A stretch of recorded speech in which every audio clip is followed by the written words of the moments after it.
বন্ধুরা, আজ আমরা এসেছি বারাসাতের বুকে অবস্থিত আনুমানিক ৩০০ বছরের প্রাচীন হেস্টিংস ভিলা পরিদর্শনে। বড়লাট ওয়ারেন হেস্টিংস বারাসাতে ব্রিটিশদের রাত্রিযাপনের জন্য গড়ে তোলেন এক বিশাল দোতলা বাড়ি, যা পরে হেস্টিংস ভিলা নামে পরিচিতি পায়। তখন কলকাতার পাশাপাশি বারাসাতেও প্রাধান্য বিস্তারের দিকে মন দেয় ব্রিটিশরা। হেস্টিংসের আমলে ব্রিটিশদের আনাগোনা বারাসাতে আরও বাড়তে থাকে। স্বয়ং হেস্টিংসও এই বাড়িতে অনেকবার এসেছিলেন। জেলার ইতিহাস প্রসিদ্ধ স্থানগুলির মধ্যে বারাসাতের উত্তরে বড়লাট হেস্টিংস নির্মিত সুদৃশ্য ভিলাটি অন্যতম। ইংরেজ শাসনের প্রতীক হিসেবে আজও বারাসাত শহরের বুকে দাঁড়িয়ে রয়েছে সেই ভিলা। আনুমানিক ১৭০০ সালে তৎকালীন ইংরেজ গভর্নর জেনারেল ওয়ারেন হেস্টিংস আমোদ প্রমোদের জন্য এই ভিলা তৈরি করেছিলেন। দোতলার সুন্দর সিমচাম বাড়িটির উত্তরের দরজার দিকে তাকালে এখনও চোখে পড়ে একটি ফলক।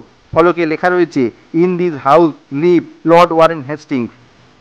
বড়লাটের ভিলার মেঝে ওক কাঠ দিয়ে তৈরি। একতলা ও দোতলা মিলিয়ে মোট ৮টি ঘর। একতলার ভিতর দিয়েই ওপরে ওঠার সিঁড়ি। দেয়াল জুড়ে পুরনো স্থাপত্যের নিদর্শন। রয়েছে বলরুম। সপ্তাহান্তে আমোদ প্রমোদের জন্য হেস্টিংস ভিলাকেই বেছে নিত ইংরেজরা, এবং সেখানে চাঁপা ও ডালি নামে দুই নর্তকী সে সময় নৃত্য পরিবেশন করতেন, যাদের নামে বারাসাতের একটি ব্যস্ত রাস্তার মোড়ের নামকরণ রয়েছে চাঁপা ডালির মোড়। নানা ঐতিহাসিক ঘটনার নীরব সাক্ষী হয়ে দাঁড়িয়ে রয়েছে হেস্টিংস ভিলা। নিম্ন গাঙ্গেয় বঙ্গের উর্বর কৃষি অঞ্চল বারাসাত। চাষিদের বহু আন্দোলনের আঁচ এসে পড়েছে এই হেস্টিংস ভিলায়। কৃষক নেতা তিতুমিরের বিরুদ্ধে যুদ্ধ ঘোষণা এই বাড়ি থেকেই করেছিল ইংরেজরা। আবার চাষিরা নীল চাষ করতে বাধ্য নয়, এমন ঐতিহাসিক আশুদোষও সম্ভবত এসেছিল এই ভিলা থেকেই।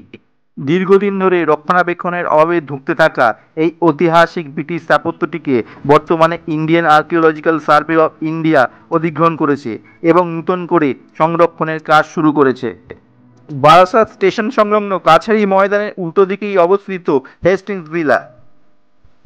চ্যানেলটি ভালো লেগে থাকলে অবশ্যই লাইক, শেয়ার এবং সাবস্ক্রাইব করবেন।